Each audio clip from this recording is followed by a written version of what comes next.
عرض کرنے کے بعد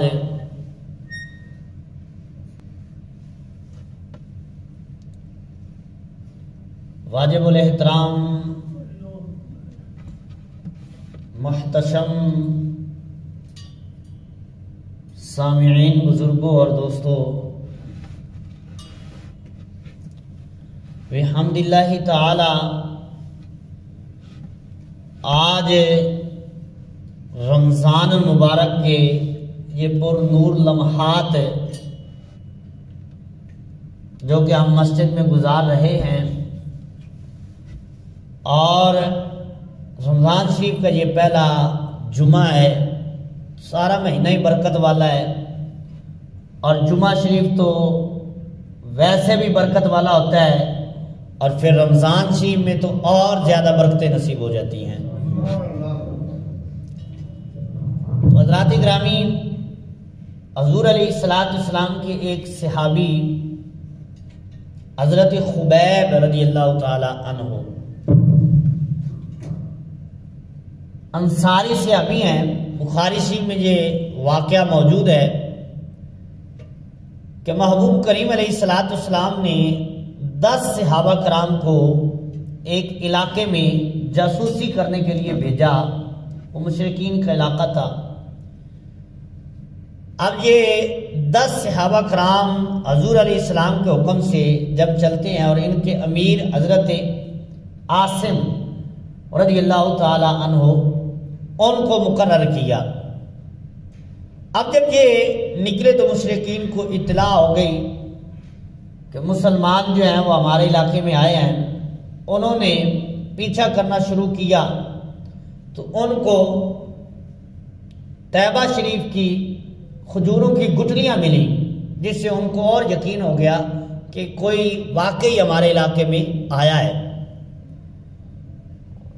تو اب وہ مشرکین جو ہیں وہ پیچھا کرتے رہے، یہاں تک کہ وہ صحابہ کرام جو ہیں ان تک وہ پہنچ گئے اور ان کو گھیر لیا، گھراؤ کر لیا۔ اور یہ حضور علیہ السلام کے جو محبوب غلام تھے، صحابہ کرام جو تھے، یہ وہ ایک ٹیلے پہ چڑھ گئے، بلند جگہ پہ چڑھ کے کھڑے ہو گئے، اور انہوں نے آپ کو گھیر لیا اور کہنے لگے کہ اگر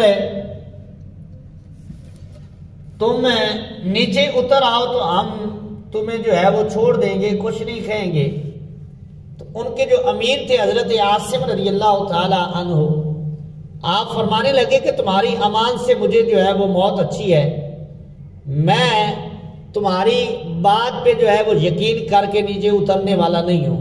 تو اب صحابہ کرام بلند جگہ پہ کھڑے تھے اور وہ نیچے تھے، تو انہوں نے تیر چلانا شروع کر دیا، جس کے نتیجے میں 7 حضور کے غلام جو ہیں وہ اسی جگہ شہید ہو گئے۔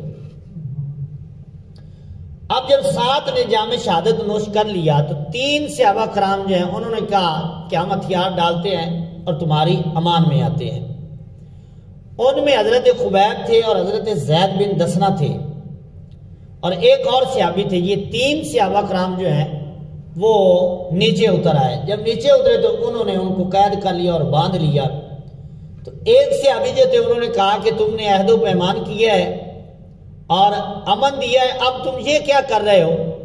تو انہوں نے لڑنا شروع کر دیا اور اصرار کیا کہ میں تمہارے ساتھ جو ہے وہ قید ہو کر نہیں جاؤں گا، تو مجھے جو ہے وہ شہادت کی موت قبول ہے، لیکن تمہارے ہاتھ میں نہیں لگوں گا۔ جب انہوں نے دیکھا تو ان مشرکین نے اس صحابی کو بھی شہید کر دیا۔ باقی 2 صحابی بچے، حضرت خبیب اور حضرت زید بن دسنہ رضی اللہ تعالی عنہما۔ اب ان دونوں کو انہوں نے قید کر لیا اور غلام بنا لیا، اور غلام بنا کر بازار میں ان کو بیچ دیا۔ حضرت خبیب رضی اللہ تعالی عنہ جو آپ تھے، آپ کو حارث بن عامر بن نوفل کے بیٹوں نے خریدا۔ اب یہ خریدنے کی وجہ یہ تھی کہ وہ بدلہ لینا چاہتے تھے، کیونکہ بدر کے مقام پر ان کے باپ حارث کو قتل کرنے والے حضرت خبیب تھے۔ انہوں نے کہا کہ ویسے تو ہم جو ہیں ان سے بدلہ لے نہیں سکتے، چلو اب یہ غلام بن گئے ہیں، تو پیسے دے کر انہوں نے خرید لیا اور اپنا قیدی بنا لیا اس نیت سے کہ ہم ان سے بدلہ لیں گے۔ اب حضرت خبیب بن عدی رضی اللہ تعالی عنہ جو ہے آپ کو وہ اپنے گھر لے گئے اور قید کر دیا کہ ہم ان سے اپنے باپ کا بدلہ لیں گے، کیونکہ بدر کے موقع پر حضرت خبیب نے ہی ان کے باپ کو واصل جہنم کیا تھا۔ اب جب قید کر دیا گیا تو کچھ دن گزرنے کے بعد انہوں نے ارادہ کر لیا کہ ان کو جو ہے وہ شہید کرتے ہیں، مقام حل پہ لے کر جا کر ان کا ارادہ تھا شہید کرنے کا۔ تو آپ نے جس گھر میں قید تھے اس کی بیوی سے کہا کہ مجھے کوئی ایسی شے دیجیے کہ میں اپنے بال اتار لوں۔ اب انہوں نے جو وہ استرا وغیرہ تھا وہ دیا، تو اس کا بیٹا جو ہے وہ کھیلتا ہوا آپ کے پاس آ گیا اور آپ نے اس کو اٹھایا اور اپنی گود میں بٹھا لیا۔ اب جب اس عورت نے دیکھا کہ ان کے پاس تو ہتھیار بھی ہے اور میرا بچہ جو ہے وہ بھی ان کی گود میں بیٹھ گیا اور چیخنا شروع کر دیا اور واویلا شروع کیا کہ یہ تو میرے بیٹے کو مار دیں گے، کیونکہ آپ قیدی تھے ان کے۔ اب ان کے یہ ذہن میں یہ تھا کہ یہ ہمارے بچے کو مار دیں گے، تو اس نے جب چیخنا شروع کیا نا، آپ نے اس عورت کو مخاطب کیا، فرمایا تو اس لیے تو نہیں چیخ رہی کہ میں تیرے بچے کو مار دوں گا؟ فرمایا میرا اسلام مجھے یہ اجازت نہیں دیتا۔ فرمایا تو پریشان نہ ہو، میں تیرے بیٹے کو نقصان نہیں پہنچاؤں گا، ہم ان کو مارتے جو میدان جنگ میں ہمارے مقابلے میں آیا کریں۔ اللہ اکبر۔ تو وہ مطمئن ہو گئی، اور پھر بعد میں وہ عورت جو ہے نا وہ بیان کیا کرتی تھی کہ میں نے خبیب جیسا قیدی کوئی نہیں دیکھا، یہ ہے کافر کی بیوی ہے لیکن تعریف حضور کے غلام کی کر رہی ہے۔ یہ پاکیزہ اسلام تھا۔ اچھا، اب حضرت خبیب رضی اللہ تعالیٰ عنہ کے بارے میں وہ بیان کرتی ہے کہ میں نے حضرت خبیب کو دیکھا کہ جس موسم میں ہمارے ہاں کھجوریں بھی نہیں لگتی تھی، کھجوریں بھی نہیں پکتی تھی، حضرت خبیب جو ہے ان کے ہاتھ میں انگور ہوا کرتے تھے، وہ انگور کھایا کرتے تھے۔ غیب سے ان کو جو ہے وہ انگور پیش کیا جاتے، اور وہ انگور جو ہے اس قید میں جبکہ آپ کو باندھا ہوا ہے لیکن اللہ تبارک و تعالیٰ کی طرف سے انتظام کر دیا جاتا، حضرت خبیب حضور علیہ السلام کے غلام کو جو ہے وہ انگوروں کا تحفہ پیش کیا جاتا۔ اللہ اکبر۔ تو یہ وہ عورت بیان کر رہی کہ ان جیسا میں نے قیدی کوئی نہیں دیکھا، تو اس کے بچے کو نقصان نہیں پہنچایا، چھوڑ دیا۔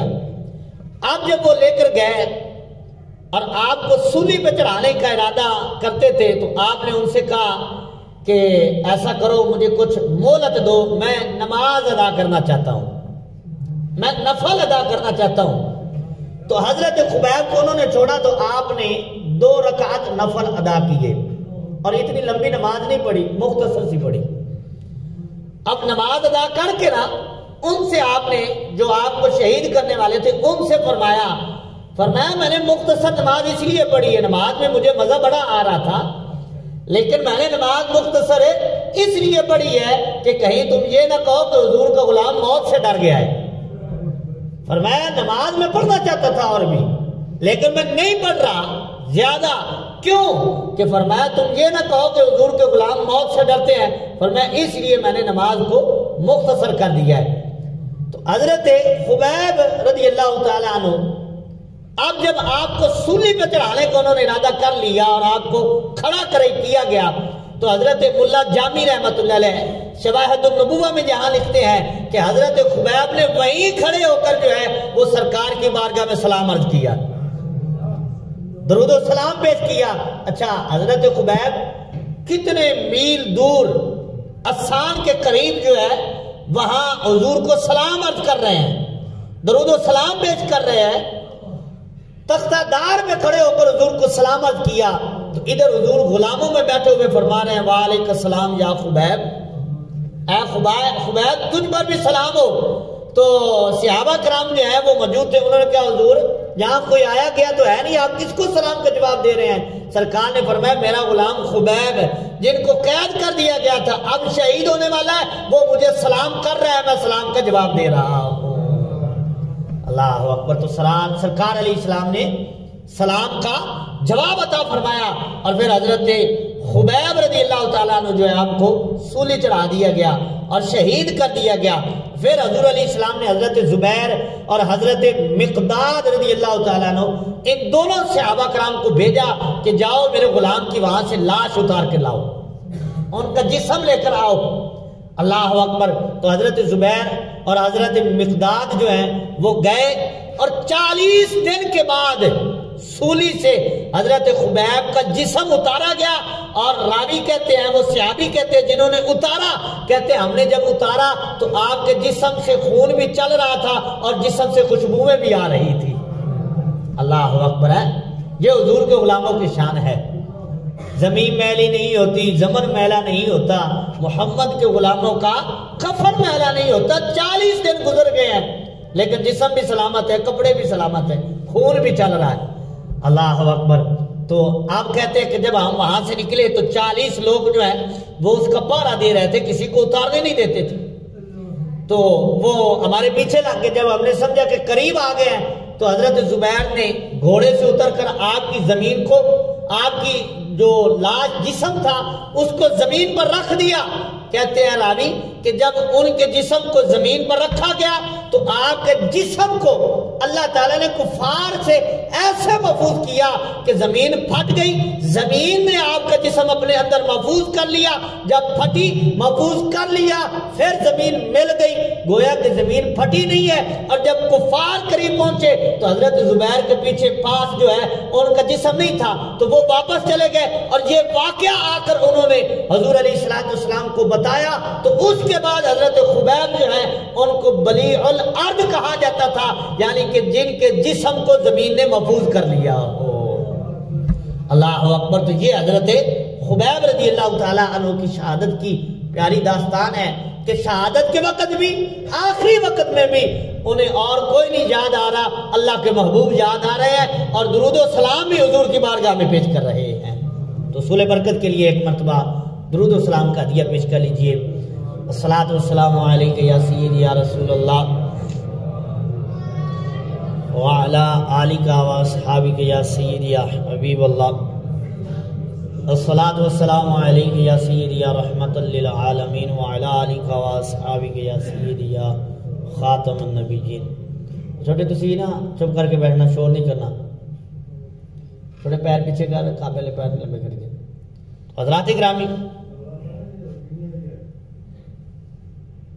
آج کا جو موضوع جن آیات کا میں نے انتخاب کیا ہے وہ رسول کریم صلی اللہ تعالی علیہ وسلم کی بارگاہ کی تعظیم اور ادب کے لحاظ سے ہے کہ جو مسلمان ہے, جو مومن ہے, جس نے حضور کا کلمہ پڑھا ہے, اس پر یہ لازم ہے, فرض ہے کہ وہ حضور کی بارگاہ کا ادب اختیار کرے. تعظیم کرنا جو ہے وہ اس پر لازمی ہے. اگر تعظیم نہیں کرے گا نہ اس کے اعمال کام آئیں گے, نہ اس کا ایمان اس کے کام آئے گا.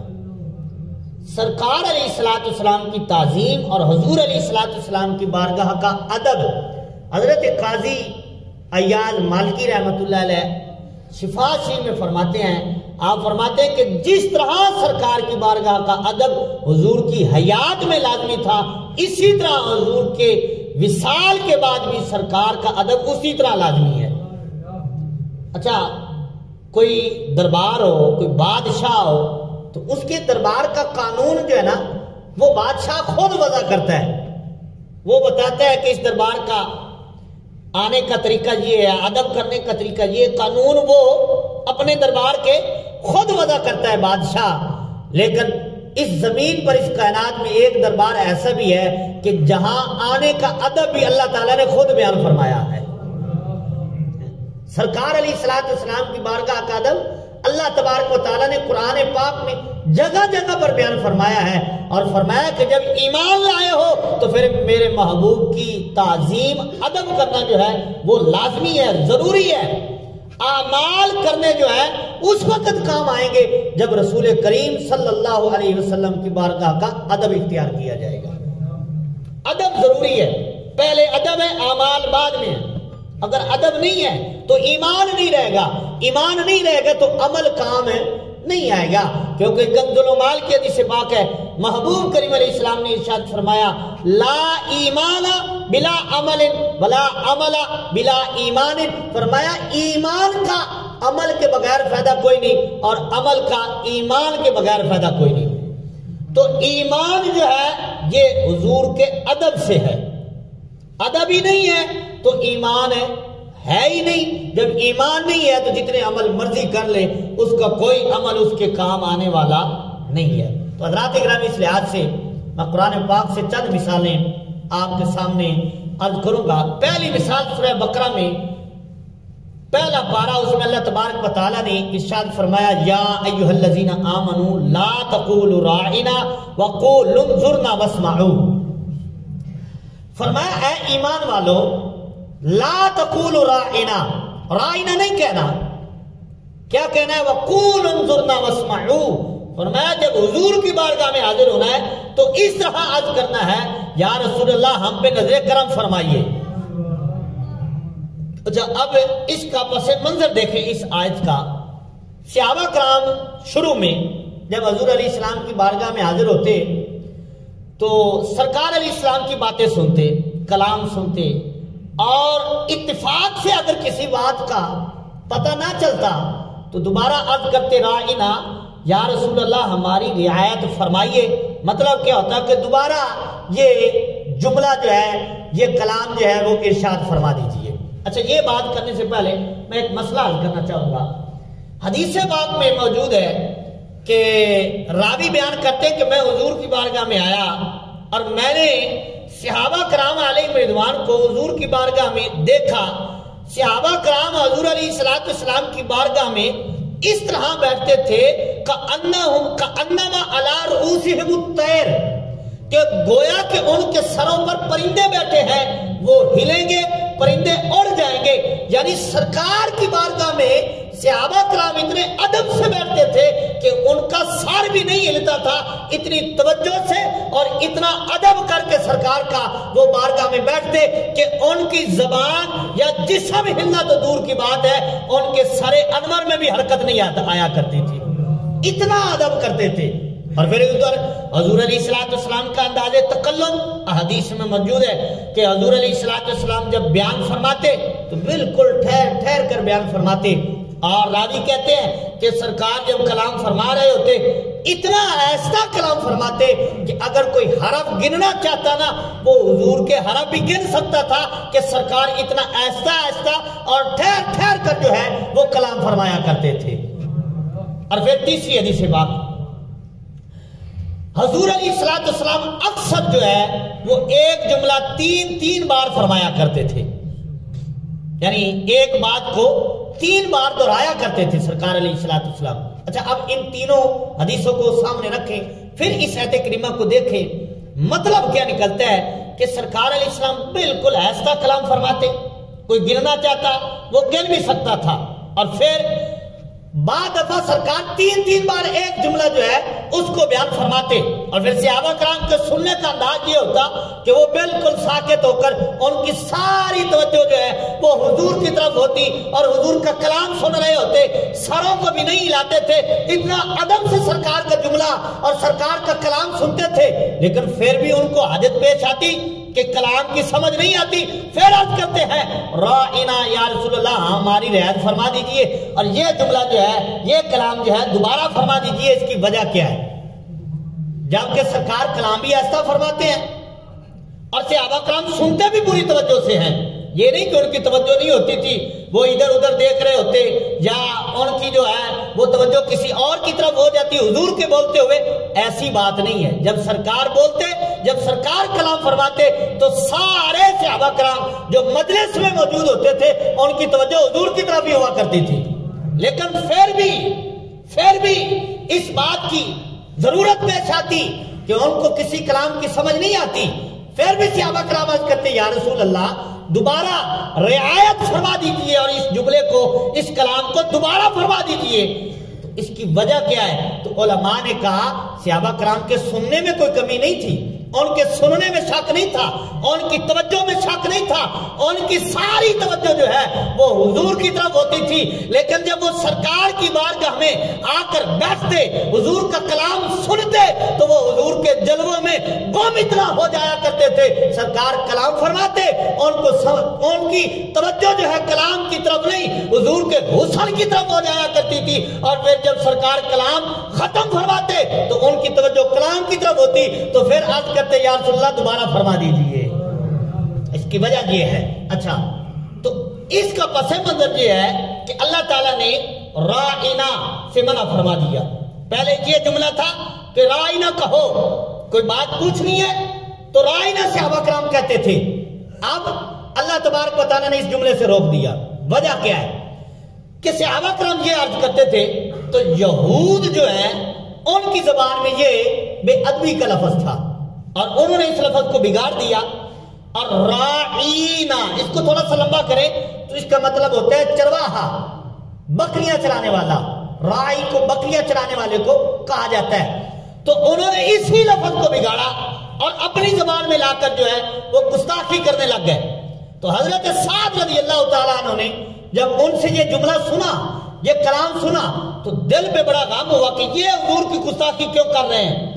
اب انہوں نے ان سے جو لڑائی کی، روکا ان کو، تو انہوں نے کہا ہمیں کیوں روکتے ہو، تم بھی تو یہی کہتے ہو۔ تو یہ بات لے کر حضرت سعد حضور کی خدمت میں جب آئے نا، تو حضرت سعد بعد میں آئے، جبریل پہلے آ گئے۔ حضرت جبریل امین علیہ السلام اللہ تعالیٰ کا پیغام لے کر آ گئے، اور آ کر حضور علیہ السلام کو یہ اللہ تعالیٰ کا حکم سنایا۔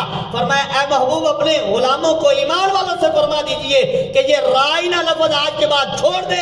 اگر کوئی بات پوچھنی ہو تو پھر کیا کرنا ہے، وَقُولُ انظُرْنَا، اے محبوب ہم پہ نظر کرم فرمائیے۔ تو اللہ تبارک و تعالیٰ نے ایک ادب کا لفظ بتایا، اور جس میں غلط معنی کا شبہ پایا جاتا تھا۔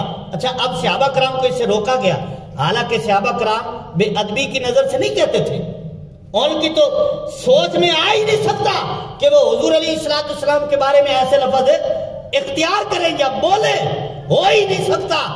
لیکن اس لفظ میں دوسرا معنی پایا جا رہا تھا، تو اللہ تعالیٰ نے اس لفظ سے بھی روک دیا۔ اس میں ایک غلط معنی ہے، ایک اچھا معنی ہے، تو اللہ تبارک و تعالیٰ نے اس لفظ کو حضور کی بارگاہ میں بولنے سے منع کر دیا۔ فرمایا آج کے بعد تم نے یہ لفظ نہیں بولنا، کیونکہ اس میں ایک دوسرا معنی بھی ہے۔ پھر کون سا لفظ بولنا ہے؟ فرمایا وہ لفظ بولو جس میں ادب ہی ادب ہے، وہ لفظ اختیار کرو جس میں ادب ہی ادب ہے، اور ادب کے علاوہ کوئی دوسرا پہلو نظر ہی نہیں آتا۔ تو کیا کہنا ہے؟ تو پھر اللہ تبارک و تعالیٰ نے اس کا بیان فرمایا، وَقُولُوا، حضور کی بارگاہ میں آ کر کہنا ہے انظرنا، جس کا مطلب ہے یا رسول اللہ ہمارے حالات پہ نظر کرم فرمائیے۔ اچھا، اللہ تعالیٰ نے ایسا جملہ دیا ہے، ایسا کلام اختیار فرمایا ہے کہ منافق جو ہے وہ مر تو جائے گا، اس کی زبان میں یہ لفظ آ ہی نہیں سکتا۔ اور یہ اللہ تعالیٰ نے منافق کافر کو حکم نہیں دیا، ایمان والوں کو حکم دیا ہے۔ ایمان والوں کو فرمایا ہے کہ انظرنا کہو۔ کیا مطلب؟ ایسے کہو یا رسول اللہ انظر حالنا، یا حبیب اللہ اسمع قالنا، اننا فی بحر غم مغرق، خذ یدی ساحل لنا اشکالنا۔ تو یہ شعر جو ہے یہ اس آیت کا مصداق ہے کہ حضور کی بارگاہ میں اگر بیٹھنا ہے، جب بات کرنی ہے تو پھر انظرنا کہنا ہے، رائنا آج کے بعد کہنا ہی نہیں ہے۔ اللہ اکبر۔ تو یہ قرآن پاک کی مثال ہے، ادب سکھایا جا رہا ہے حضور کی بارگاہ کا۔ اور پھر دوسری بات دیکھیں، اللہ تبارک و تعالیٰ نے فرمایا لِتُؤْمِنُوا بِاللَّهِ وَرَسُولِهِ وَتُعَزِّرُوهُ وَتُوَقِّرُوهُ وَتُسَبِّحُوهُ بُكْرَةً وَأَصِيلًا۔ یہ سورہ فتح کی آیت نمبر 9 ہے۔ اللہ تبارک و تعالیٰ نے ارشاد فرمایا، اے محبوب ہم نے آپ کو شاہد بھی بنایا، ہم نے آپ کو بشیر بھی بنایا، ہم نے آپ کو نذیر بھی بنایا۔ کس لیے؟ اب آگے ایمان والوں کو خطاب ہے، لِتُؤْمِنُوا بِاللَّهِ وَرَسُولِهِ، تاکہ تم اللہ اور اللہ کے رسول پر ایمان لے آؤ۔ اچھا، اب آگے جو حکم ہے اس میں غور کرنے والی بات ہے۔ فرمایا وَتُعَزِّرُوهُ وَتُوَقِّرُوهُ، میرے محبوب کی تعظیم بھی کرنی ہے، توقیر بھی کرنی ہے۔ اور بعض علماء نے یہ دونوں الفاظ عذر یعذر تعذیرا اور وقر یوقر توقیرا کا معنی ایک ہی بیان کیا ہے کہ محبوب کی تعظیم کرنی ہے۔ اچھا اب آگے دیکھیے ذرا، یہ غور رکھنا اس بات پہ، اللہ تبارک و تعالیٰ نے پہلے تعظیم کا حکم دیا ہے۔ ہمارا موضوع نا آج کا تعظیم رسول کا، تو دیکھیے تعظیم رسول کتنا بلند موضوع ہے اور کتنی بڑی بات ہے حضور کی بارگاہ کی تعظیم کرنا۔ اللہ تبارک و تعالیٰ نے پہلے ارشاد فرمایا میرے محبوب کی تعظیم کرو وَتُسَبِّحُوهُ بُكْرَةً وَأَصِيلًا، پھر صبح اور شام جو ہے اللہ تعالیٰ کی پاکی بولو، اللہ تعالیٰ کی حمد بیان کرو۔ بعض علماء نے کہا بُكْرَةً وَأَصِيلًا، بکرا سے مراد دن کی نمازیں ہیں، اصیلہ سے مراد رات کی نمازیں ہیں۔ تو پھر علماء بیان کرتے ہیں اللہ تعالیٰ نے یہ بیان فرمایا ہے کہ پہلے میرے محبوب کی تعظیم کرو پھر نماز ادا کرنا۔ پہلے تعظیم کا حکم ہے، نماز کا حکم بعد میں ہے۔ تو بتایا یہی ہے کہ جس کے دل میں میرے محبوب کی تعظیم ہوگی نماز اسی کی قبول ہوگی۔ اچھا اب اگر کوئی فتویٰ یہ دے رہا ہے کہ نماز میں معاذ اللہ نبی کا خیال آ جائے تو وہ بیل سے بھی برا ہے، گدھے سے بھی برا ہے، تو وہ تعظیم تو نہ ہوئی۔ تعظیم تو یہی ہے کہ وہ نماز بھی پڑھ رہا ہے اور حضور کی تعظیم بھی کر رہا ہے۔ اچھا نماز سے بھی اعلیٰ جو ہے، نماز سے بھی افضل درجہ ہے وہ حضور کی تعظیم کا ہے، بلند درجہ رکھتا ہے۔ اچھا اس کی میں مثال عرض کروں، ہمارے ہاں تو لوگوں کو جو غلط راستے پہ چلایا جا رہا ہے، حضور علیہ السلام کی بارگاہ کا ادب جو ہے وہ اس سے ہٹایا جا رہا ہے، جبکہ کائنات میں اگر کوئی شے ہے تو وہ حضور کی بارگاہ کا ادب ہی ہے۔ اگر ادب ہے تو سب کچھ ہے۔ اچھا اب میں اس کی مثال عرض کروں، اللہ تبارک و تعالیٰ نے قرآن پاک سورہ حجرات کی پہلی آیت کریمہ میں ارشاد فرمایا یا ایھا الذین آمنوا لا تقدموا بین یدی اللہ ورسولہ واتقوا اللہ ان اللہ سمیع علیم۔ فرمایا اے ایمان والو لا تقدموا بین یدی اللہ ورسولہ، اللہ اور اللہ کے رسول سے آگے نہ بڑھو، اللہ اور اللہ کے رسول سے آگے نہ بڑھو۔ اس کے دونوں معنی ہیں، حقیقی بھی اور مجازی بھی، کہ حقیقت میں بھی اگر حضور کے ساتھ کوئی چل رہا ہے تو حضور سے آگے کسی نے قدم نہیں رکھنا۔ اچھا اب اس کی مثال دیکھیں، بخاری شریف میں حدیث پاک ہے، حضور علیہ السلام ایک قبیلے کی صلح کرانے کے لیے تشریف لے گئے اور پیچھے نماز کا وقت ہو گیا، تو حضرت بلال نے اذان کہی اور حضرت صدیق اکبر سے عرض کیا کہ آپ مصلی پہ کھڑے ہو کر نماز پڑھا دیجیے۔ اب نماز پڑھ رہے ہیں، پڑھا کون رہے ہیں؟ اس امت کے سب سے افضل اور پہلے خلیفہ حضرت ابوبکر صدیق رضی اللہ تعالی عنہ مصلی پر کھڑے ہوئے ہیں۔ اب ادھر نماز شروع ہوئی، ادھر حضور بھی آ گئے۔ سرکار علیہ السلام جب تشریف لائے تو صحابہ کرام علیہ رضوان نے جب دیکھا کہ سرکار تشریف لائے ہیں تو شروع اسلام میں یہ تصفیق کا حکم تھا، یعنی اگر کوئی معاملہ ہو جائے تو وہ ہاتھ پہ ایسے ہاتھ باندھے ہوئے جو ہے ہاتھ مارنا۔ اب جب صحابہ کرام نے دیکھا کہ سرکار آ گئے ہیں، نماز میں آ کے صف میں کھڑے ہو گئے ہیں، تو انہوں نے تصفیق کرنی شروع کر دی اور حضور کے لیے راستہ چھوڑنا شروع کر دیا۔ یہ نماز ہے، اللہ تعالیٰ کی عبادت ہے اور ادب حضور کا ہو رہا ہے۔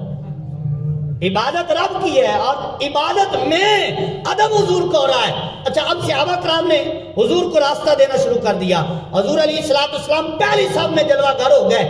اب صدیق اکبر رضی اللہ تعالیٰ جو ہے نا وہ نماز میں بڑا مستغرق ہوتے تھے، ان کی توجہ بالکل ادھر ادھر، صحابہ کہتے ہیں کہ نہیں جاتی تھی، لیکن جب تصویر زیادہ ہوئی تو حضرت صدیق اکبر کی توجہ ہوئی ہماری آواز کی طرف، تو دیکھا کہ سرکار پہلی صف میں کھڑے ہوئے ہیں، تو حضرت صدیق اکبر نے نماز میں ہی پیچھے ہٹنا شروع کر دیا۔ اب حضور علیہ السلام نے فرمایا کہ نماز پڑھو، لیکن حضرت صدیق اکبر مصلی چھوڑ کے پیچھے ہٹائے اور حضور مصلی پہ آ گئے۔ کس آیت سے انتخاب کیا؟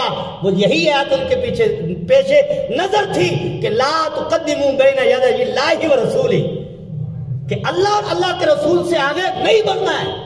تو حضرت صدیق اکبر رضی اللہ تعالی عنہ حضور علیہ السلام کے لیے مصلی چھوڑ کے پیچھے ہٹائے اور حضور مصلی پہ آ کر کھڑے ہو گئے اور سرکار علیہ السلام نے نماز مکمل کی۔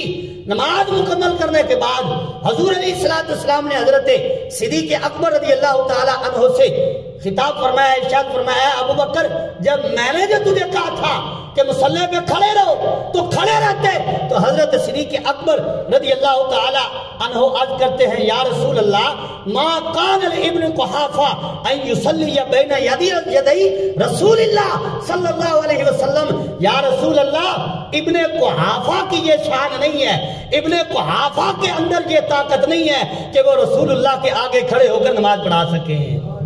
اللہ اکبر، یہ ہے ادب جو صحابہ کرام نے اس امت کو سکھایا ہے۔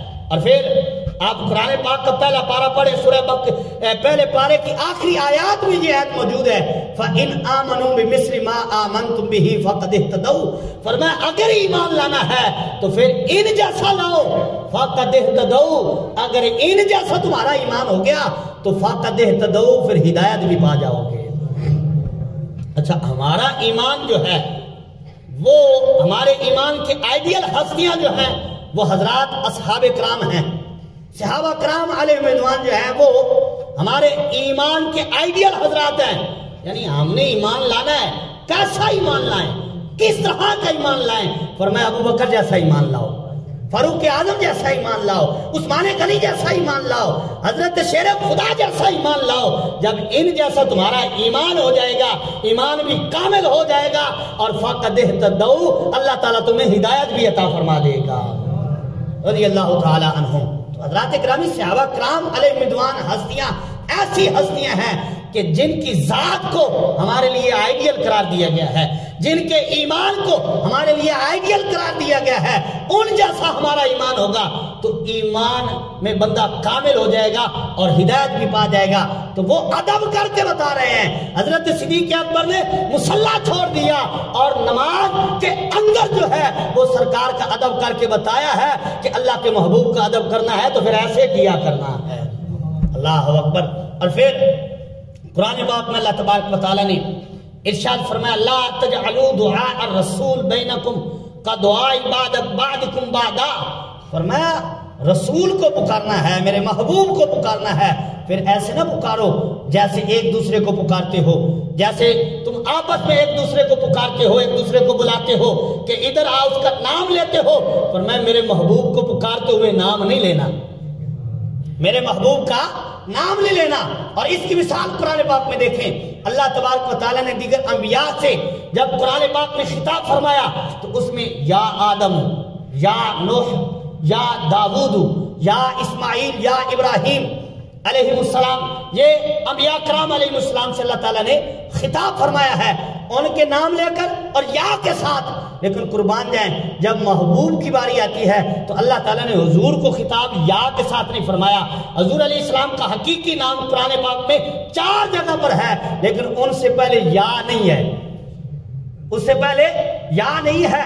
محمد رسول اللہ والذین آمنوا بما نزل علی محمد وما محمد الا رسول، یہ حضور علیہ السلام کا نام جو ہے وہ قرآن پاک میں موجود ہے 4 جگہوں پر، لیکن کسی سے پہلے بھی یا نہیں آیا، کیونکہ اللہ نے خود فرمایا ہے لا تجعلوا دعاء الرسول، فرمایا میرے محبوب کو پکارنا ہے، بلانا ہے تو پھر ایسے نہیں بلانا جیسے ایک دوسرے کو نام لے کر پکارتے ہو۔ تو مولا پھر کیسے پکارے؟ فرمایا پکارنا ہے تو پھر پکارو نا، یا ایھا المزملو، پکارنا ہے تو پھر ایسے پکارو، یا ایھا المدثرو، پکارنا ہے تو ایسے پکارو، یا ایھا الرسول، پکارنا ہے تو پھر ایسے پکارو، یا ایھا النبی۔ اللہ اکبر جی، اللہ تبارک و تعالیٰ نے محبوب کریم علیہ السلام کی بارگاہ کا ادب سکھایا ہے، اسی لیے تو ہم کہتے ہیں، یہی پڑھتے ہیں، الصلاۃ والسلام علیک یا رسول اللہ، الصلاۃ والسلام علیک یا نبی اللہ۔ کیوں کہ یہ قرآن کی تعلیم ہے کہ جب حضور کو پکارنا ہے تو حضور کے پکارتے ہوئے آپ کا لقب یاد کرنا ہے، آپ کے نام سے نہیں پکارنا ہے۔ اللہ اکبر۔ تو یہ قرآن پاک کی تعلیم ہے۔ اور پھر سورہ حجرات میں تھوڑا پلٹیے، وہاں اللہ تبارک و تعالیٰ نے ارشاد فرمایا، یا ایھا الذین آمنوا لا ترفعوا اصواتکم فوق صوت النبی، فرمایا جب میرے محبوب بول رہے ہو تو پھر آواز بلند نہیں کرنی، پھر اونچا نہیں بولنا، ان کی آواز سے آواز بلند ہوگی تو کیا ہوگا؟ ان تحبط اعمالکم وانتم لا تشعرون، فرمایا تمہارے سارے عمل جو ہیں حبط ہو جائیں گے۔ حبط ہو جائیں مطلب ضائع ہو جائیں گے، کوئی عمل نہیں رہے گا۔ وہ چاہے وہ ساری زندگی نمازیں پڑھتا رہا، چاہے وہ ساری جو عمرے کرتا رہا، حج ادا کرتا رہا، زکوٰۃ ادا کی، جتنا بھی بڑا عمل کیا، فرمایا کسی عمل کو نہیں دیکھوں گا اگر میرے محبوب کی بارگاہ کی بے ادبی کر دی تو۔ اچھا جب عمل نہیں ہے تو پھر اس کا مطلب ہے پھر اس کا ایمان بھی نہیں ہے، زیرو ہو جائے گا جس نے حضور کی بارگاہ میں بے ادبی کر دی۔ اچھا جب یہ آیت کریمہ نازل ہوئی نا تو حضرت ثابت بن قیس رضی اللہ تعالیٰ عنہ آپ کو تھوڑا سنتا تھا، اور یہ قدرتی بات ہے طبی طور پر جس کو تھوڑا سنتا ہو وہ بولتا اونچا ہے، اس کی آواز تھوڑی بلند ہوتی ہے۔ تو حضرت ثابت بن قیس رضی اللہ تعالیٰ عنہ آپ نے جب یہ آیت کریمہ سنی، آپ کو بتایا گیا کہ یہ آیت کریمہ نازل ہوئی ہے کہ حضور کی بارگاہ میں بیٹھتے ہوئے حضور سے اپنی آواز کو بلند نہیں کرنا ہے۔ تو حضرت ثابت بن قیس نے اپنے آپ کو قید کر لیا، زاروں قطار رو رہے ہیں کہ میرے تو عمل ضائع ہو گئے، میرے عمل تو حبط ہو گئے، سارے عمل جاتے رہے کہ میری آواز تو حضور سے بلند ہو ہی جاتی ہے، کہ میں تو طبی طور پر بلند بولتا ہوں، اونچا بولتا ہوں، میری آواز بلند ہے تو میرے عمل تو جاتے رہے۔ جب رسول کریم صلی اللہ تعالیٰ علیہ وسلم نے دیکھا کہ میرے غلام حضرت ثابت بن قیس رضی اللہ تعالیٰ عنہ حاضر نہیں ہو رہے، صحابہ کرام سے پوچھا تو بتایا گیا یا رسول اللہ علیہ السلام انہوں نے اپنے آپ کو قید کر لیا ہے اور رو رہے ہیں ہزاروں قطار کہ میرے عمل ضائع ہو گئے۔ تو سرکار نے فرمایا جاؤ ان کو بلا کر لاؤ۔ اللہ اکبر۔ اب جب حضور علیہ السلام نے بلایا حضرت ثابت بن قیس رضی اللہ تعالیٰ عنہ حضور کی بارگاہ میں حاضر ہوئے اور بات عرض کی تو سرکار علیہ السلام نے فرمایا وہ تیرے لیے نہیں ہے، تیرے لیے نہیں ہے۔ اور پھر اگلی بشارت جو سنائی حضور علیہ السلام نے مدارج میں اور شفا شریف میں یہ موجود ہے، حضور علیہ السلام نے حضرت ثابت سے فرمایا اما ترضا ان یعیش حمیدہ، فرمایا کیا تو اس بات پہ راضی نہیں ہے کہ تو سونی زندگی گزارے؟ کیا تو اس بات پہ راضی نہیں ہے کہ تیری اچھی زندگی گزرے؟ اور آگے فرمایا وَتَقْتُلَ شَهِيدًا، یہ سرکار نے خبریں عطا فرمائی، فرمایا تیری زندگی بھی سونی گزرے گی، وَتَقْتُلَ شَهِيدًا، اور تجھے شہید کیا جائے گا، وَتَدْخُلَ الْجَنَّةَ، فرمایا تو پریشان نہ ہو، شہید بھی ہوگا، شہادت کا رتبہ بھی ملے گا، وَتَدْخُلَ الْجَنَّةَ، اور اللہ تعالیٰ تجھے جنت بھی عطا فرما دے گا۔ فرمایا تیرے عمل ضائع نہیں ہوئے، وَتَدْخُلَ الْجَنَّةَ، فرمایا شہادت کا رتبہ بھی اللہ تعالیٰ تمہیں عطا فرمائے گا، اور مرنے کے بعد اللہ تعالیٰ تمہیں جنت بھی عطا فرمائے گا۔ یہ کن کے لیے؟ حضرت ثابت بن قیس کے لیے۔ اور پھر یہ جب آیت کریمہ نازل ہوئی تو مفسرین لکھتے ہیں حضرت ابوبکر صدیق اور حضرت فاروق اعظم رضی اللہ تعالیٰ عنہ اگر حضور کی بارگاہ میں بیٹھے ہوتے اور کوئی بات آپس میں کرنی ہوتی تو اتنا ایسا بولتے تو ان کو آپس کی ایک دوسرے کی بات نہ سنتی۔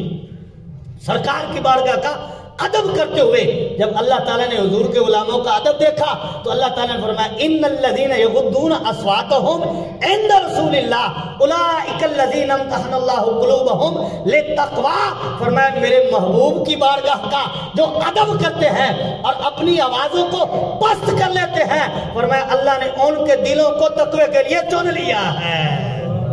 اچھا جنہوں نے ادب کیا ہے اللہ نے ان کی شانوں کو بیان فرمایا ہے۔ اور پھر ایک جگہ پر اللہ تعالیٰ نے ارشاد فرمایا فَالَّذِينَ آمَنُوا بِهِ، فرمایا وَأَذِّرُوهُ، فرمایا جو ایمان لایا ہے، ایمان لانے کے بعد یہ نہیں کہ وہ بے لگام ہو گیا ہے، اس پر کوئی حکم نہیں ہے، فرمایا جو ایمان لایا ہے میرے محبوب پر، وَأَذِّرُوهُ، دوسرا حکم دیا، فرمایا ایمان لائے ہو تو اب میرے محبوب کی بارگاہ کا ادب اختیار کرو، تعظیم کرو، تعظیم امر کے ساتھ حکم ہے۔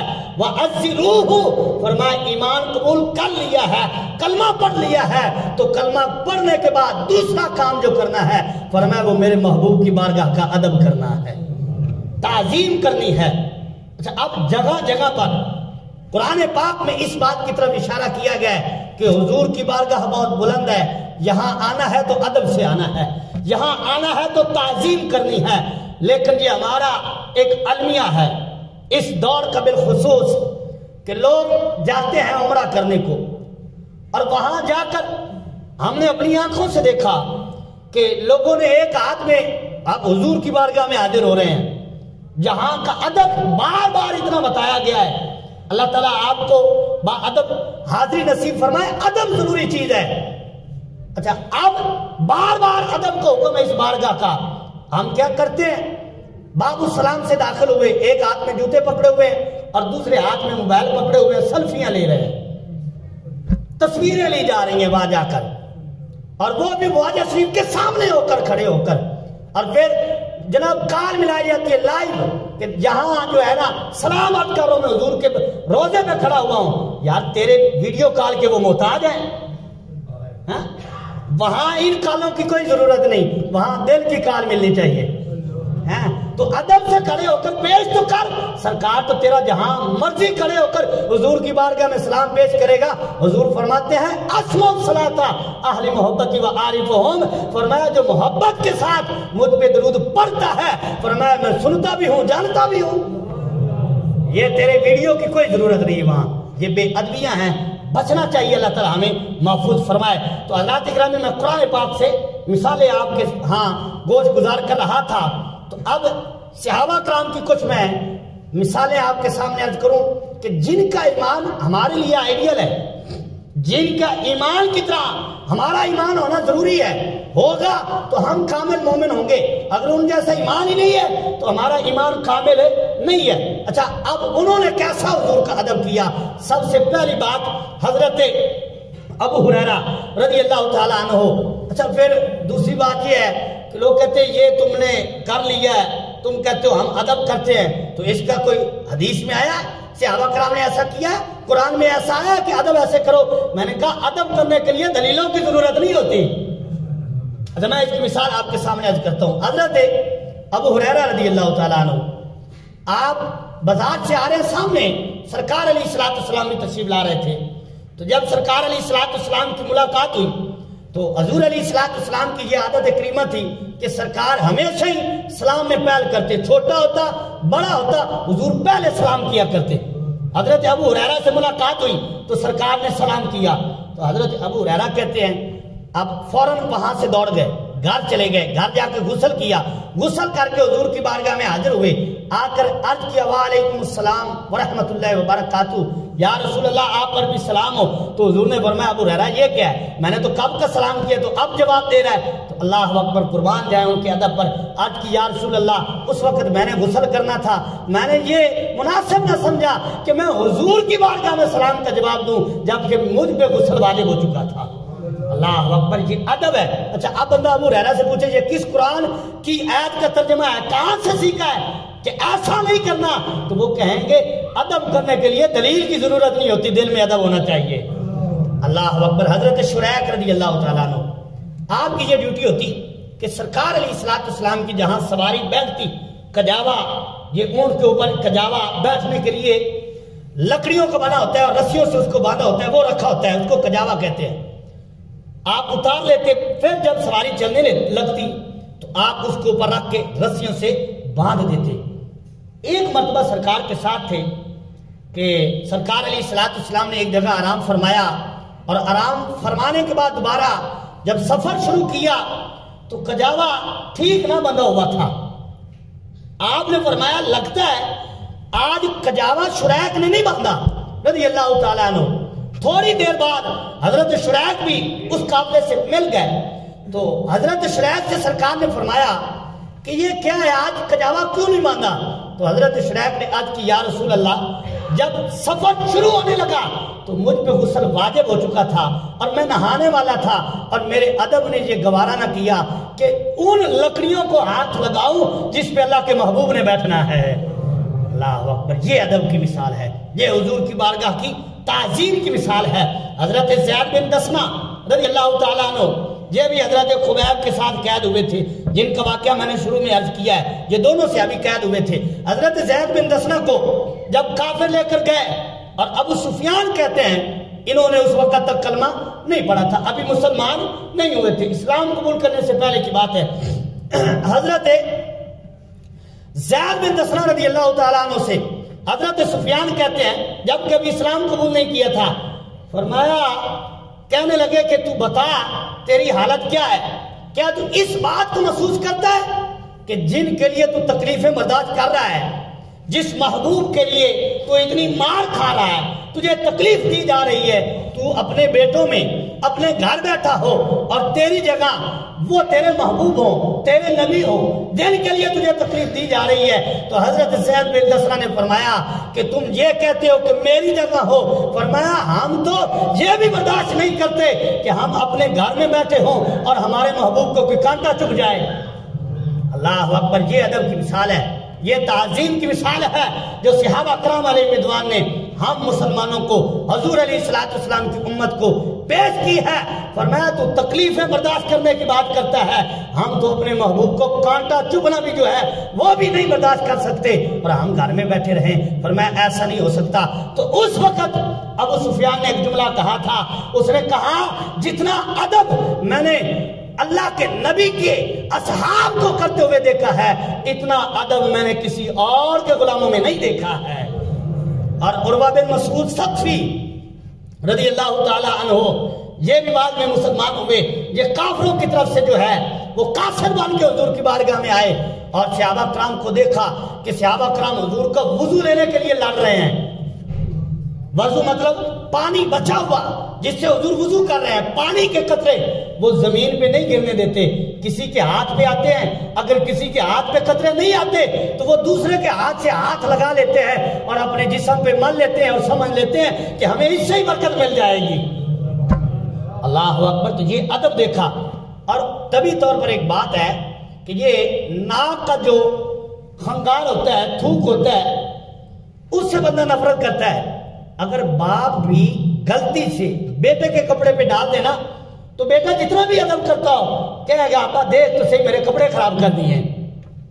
یہ طبی طور پر بات ہے، لیکن قربان جائے محبوب کی بارگاہ ہمیں صحابہ کرام کا ادب کیا ہے۔ راوی کہتے ہیں کہ حضور علیہ السلام اگر اپنے ناک کا تھوک مبارک زمین پر ڈالنا چاہتے تھے تو وہ بھی زمین پہ نہیں گرنے دیتے تھے، اپنے ہاتھوں پہ لے لیا کرتے تھے۔ اللہ اکبر، یہ ادب تھا ان کا، یہ تعظیم تھی حضور کی بارگاہ کی۔ اور حضرت عروہ بن مسعود ثقفی رضی اللہ تعالیٰ عنہ، انہوں نے ایک تاریخی جملہ کہا جس کی وجہ سے راوی کہتے ہیں بعد میں انہیں کلمہ پڑھنا نصیب ہو گیا۔ حضرت عروہ بن مسعود ثقفی جو کافروں کے قاصد تھے اس وقت، کہنے لگے میں بڑے بڑے درباروں میں گیا، کیسر و کسریٰ کے دربار میں بھی گیا، لیکن اتنا ادب میں نے کسی دربار میں نہیں دیکھا جتنا محبوب کی بارگاہ میں ادب کیا جاتا ہے۔ تو یہ ادب تھا ان کا۔ اور پھر یہ بخاری شریف میں موجود ہے اور تفسیر جلالین میں علامہ سیوطی رحمۃ اللہ علیہ نے اس بات کو لکھا ہے کہ حضور علیہ السلام ایک بار سواری پہ سوار ہو کر، جس کو دراز گوشت کہا جاتا ہے، آپ اپنے دراز گوشت پر سوار ہو کر، ہماری زبان میں گدھا بولا جاتا ہے، اس پہ سوار ہو کر ایک محلے سے گزرے، اور راوی کہتے وہ محلہ منافقوں کا تھا، وہاں منافق رہا کرتے تھے۔ تو اس محلے میں جا کر حضور علیہ السلام کی سواری میں بول کر دیا۔ بول مطلب پیشاب کر دیا۔ اب جو سواری نے بول کیا تو جو منافق عبداللہ بن ابی تھا اس نے ناک چڑھائی اور ناک میں کپڑا رکھ کر جو ہے کہنے لگا اے محمد اپنی سواری کو مجھ سے دور کیجئے، اس نے مجھے تکلیف دی ہے۔ اب جب یہ جملہ اس نے بولا نا تو عبداللہ بن رواحہ رضی اللہ تعالیٰ نے حضور کے صحابی درباری شاعر بول پڑے اور فرمایا تو کیا کہتے ہیں، میرے محبوب کی سواری کے بارے بات کرتا ہے؟ یہاں ادب دیکھیں، حضور علیہ السلام کی بارگاہ بڑی بلند ہے، جس سواری پہ حضور سوار ہوتے ہیں صحابہ کرام اس کا بھی ادب کرتے تھے، بلکہ جس سواری پہ حضور سوار ہوتے ہیں اس سواری کا جو بول ہے صحابہ کرام اس کا بھی ادب کیا کرتے تھے۔ اب جب اس نے یہ جملے کہے، ناک چڑھائی، تو حضرت عبداللہ بن رواحہ رضی اللہ تعالیٰ عنہ آپ بول پڑے، فرمایا جا اپنی بات اپنے پاس لے کر جا، میرے محبوب کی سواری کا جو بول ہے وہ تیرے مشک و عنبر سے بھی زیادہ خوشبودار ہے۔ اللہ اکبر، یہ ادب کی مثال کہیں ملتی ہے؟ کسی کے غلاموں میں یہ بات ملے گی کہ جو حضور کی سواری کے بول کے لیے بھی لڑ رہے ہیں؟ اور راوی کہتے ہیں وہاں منافقوں کے ساتھ جو ہے وہ لڑائی ہو گئی، بدقاعدہ ایک دوسرے کو انہوں نے جوتیاں ماری، لکڑی سے جو ہے وہ لڑائی ہو گئی تو دیکھیں حضور کے غلام صحابہ کرام جو ہیں وہ حضور کی سواری تو دور کی بات ہے، حضور کی سواری کے بول کے نموز کے لیے جو ہے وہاں بھی لڑ رہے ہیں اور حضور کی سواری کے بول کی بھی حفاظت کر رہے ہیں۔ فرمایا تیری خوشبوئیں اپنی جگہ، ہمیں تو محبوب کی سواری کی بول سے بھی خوشبوئیں آتی ہیں۔ اللہ اکبر۔ تو یہ مثالیں ہیں ہمارے لیے، درس عبرت ہے کہ انہوں نے حضور علیہ السلام کی بارگاہ کی کتنی زیادہ تعظیم کی ہے۔ اور پھر ایک بخاری شریف کی حدیث پاک ہے، حضرت سعید ابن معلہ رضی اللہ تعالیٰ عنہ آپ کہتے ہیں کہ میں نماز پڑھ رہا تھا کہ نبی کریم علیہ السلام میرے قریب سے گزرے، یہاں تک کہ حضور علیہ السلام نے مجھے بلایا، فدعانی فلم آتی، سرکار نے مجھے بلایا میں حاضر نہیں ہوا، فصلیت میں نے نماز پڑھی، اور نماز پڑھ کے ثم اتیت میں حضور کی بارگاہ میں حاضر ہوا، سرکار نے فرمایا ما منعک ان تأتی، تو کیوں نہیں آیا میری بارگاہ میں جس وقت میں نے تجھے بلایا؟ تو عرض کی یا رسول اللہ کنت اصلی، میں نماز پڑھ رہا تھا۔ سنیے ذرا جملہ، کیا عرض کرتے ہیں؟ میں نماز پڑھ رہا تھا۔ تو سرکار علیہ السلام نے فرمایا الم یقل اللہ، کیا اللہ تعالیٰ نے فرمایا نہیں کہ یا ایھا الذین آمنوا استجیبوا للہ وللرسول اذا دعاکم؟ فرمایا اللہ تعالیٰ نے فرمایا ہے کہ میرا محبوب جب بھی تمہیں بلائے اسی وقت ان کی بارگاہ میں حاضر ہونا ہے۔ فرمایا نماز اپنی جگہ ہے لیکن میری بارگاہ کا ادب اس سے بھی بلند ہے۔ یہ سرکار نے خود تعلیم دی، امام بخاری نے اس حدیث کو اپنی کتاب میں نقل کیا ہے اور بتایا یہ ہے کہ جہاں حضور کا ادب لے جاتا ہے وہاں بندے کو عبادت بھی لے کر نہیں جا سکتی۔ یہ حضور کی بارگاہ کی تعظیم کی مثال ہے۔ اور یہاں محدثین لکھتے ہیں کہ اگر بندہ نماز پڑھ رہا ہو، حضور اس کو بلائیں تو وہاں سے چلا جائے، نماز وہی چھوڑ دے، حضور کی بارگاہ میں چلا جائے، حضور جہاں بھیجے وہاں چلا جائے، وہاں سے واپس آئے، پھر آئے نماز شروع کرے، نئے سرے سے نہیں شروع کرنی، جہاں سے چھوڑی تھی وہیں سے شروع کر دے، اس کی نماز ٹوٹی نہیں ہے کیونکہ وہ حضور کی بارگاہ میں حاضر تھا۔ اور دوسرا مسئلہ یہاں یاد رکھیں، ماں باپ کا ادب بھی بڑا ضروری ہے۔ بزرگ کہتے ہیں کہ اگر بندہ نفلی نماز پڑھ رہا ہے، ماں باپ نے پکارا ہے، ان کو پتہ نہیں کہ میرا بیٹا نماز پڑھ رہا ہے، تو حکم یہ ہے کہ نماز چھوڑ دے، ماں باپ کی پہلے بات سنیں۔ دیکھیں ماں باپ کا ادب کتنا زیادہ ہے۔ ہمارے نوجوانوں کے لیے یہ مسئلہ ضروری سمجھنا ہے کہ جب نماز میں اللہ تعالیٰ کی عبادت کر رہے ہیں، فرضی نماز میں نہیں ہے، یہ یاد رکھیں، ماں باپ کے لیے فرضی نماز نہیں چھوڑی جا سکتی، نفلی نماز چھوڑی جا سکتی ہے، حضور کے لیے فرضی بھی چھوڑی جا سکتی ہے، کیونکہ ہر فرض سے بڑا حضور کی تعظیم ہے۔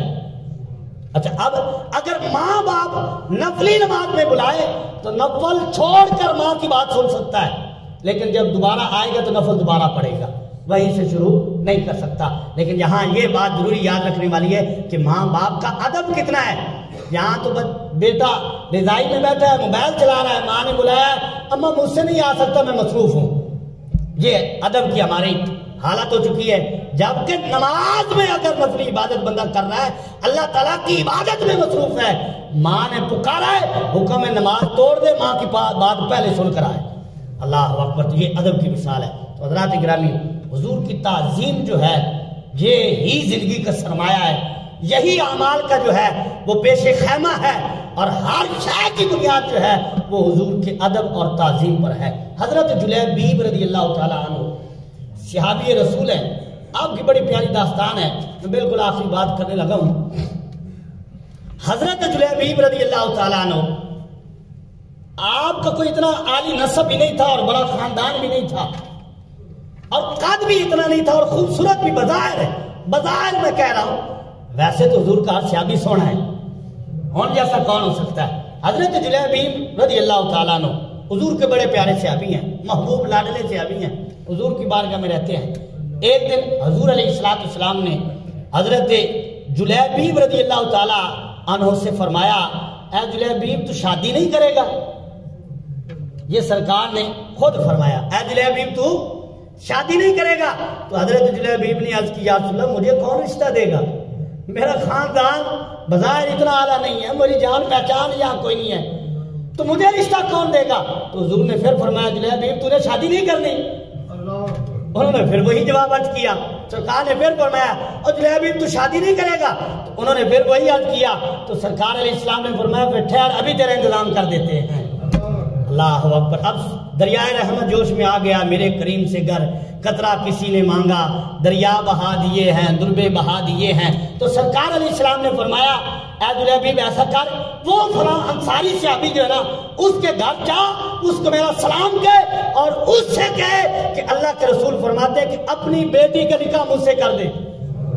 اللہ اکبر. سرکار نے یہ انتظام فرما دیا. اب حضرت جلیبی بڑے خوش ہوئے کہ میرا انتظام ہو گیا ہے.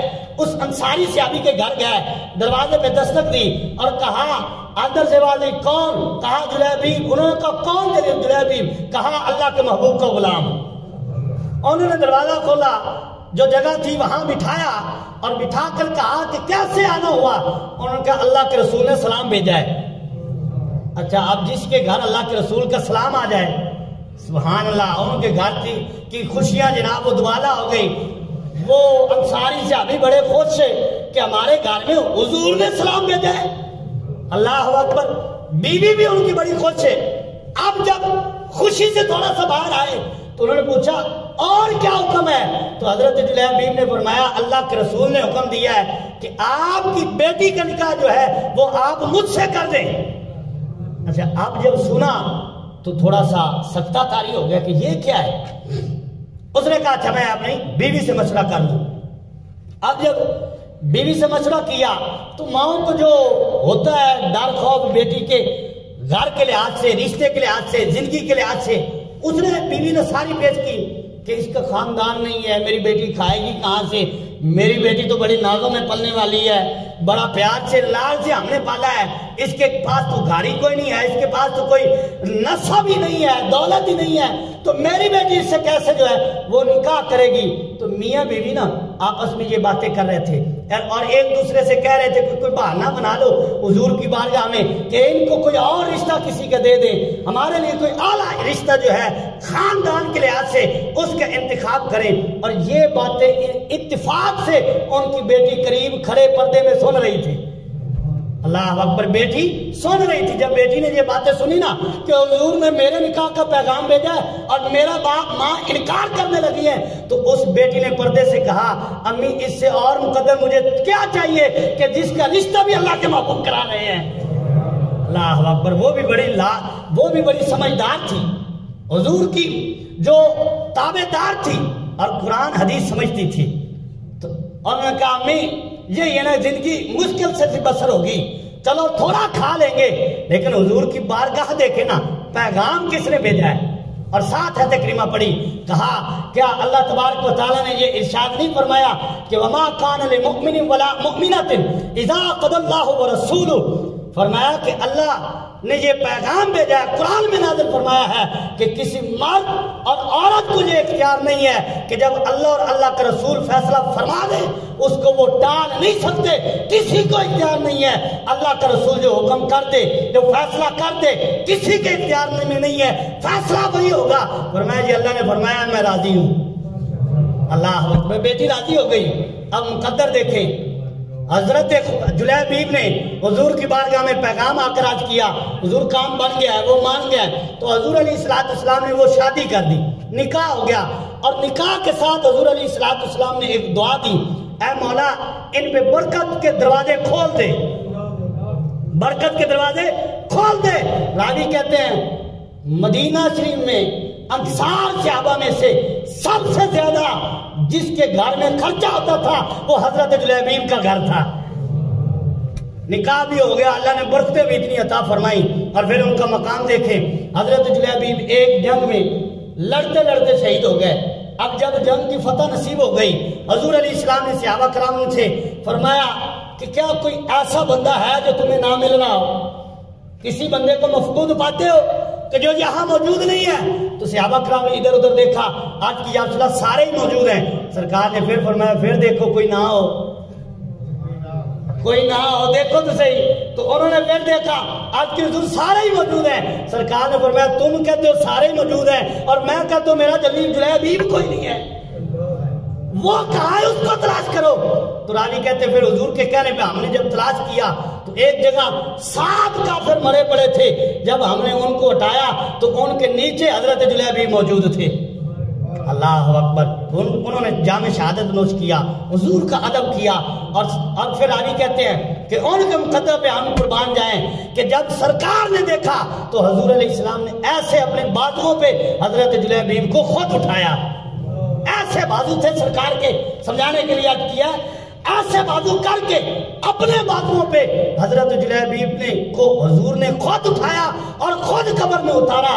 تو یہ تعظیم کا مقام ہے, یہ ادب کا مقام ہے کہ انہوں نے حضور کی بارگاہ کا ادب کیا.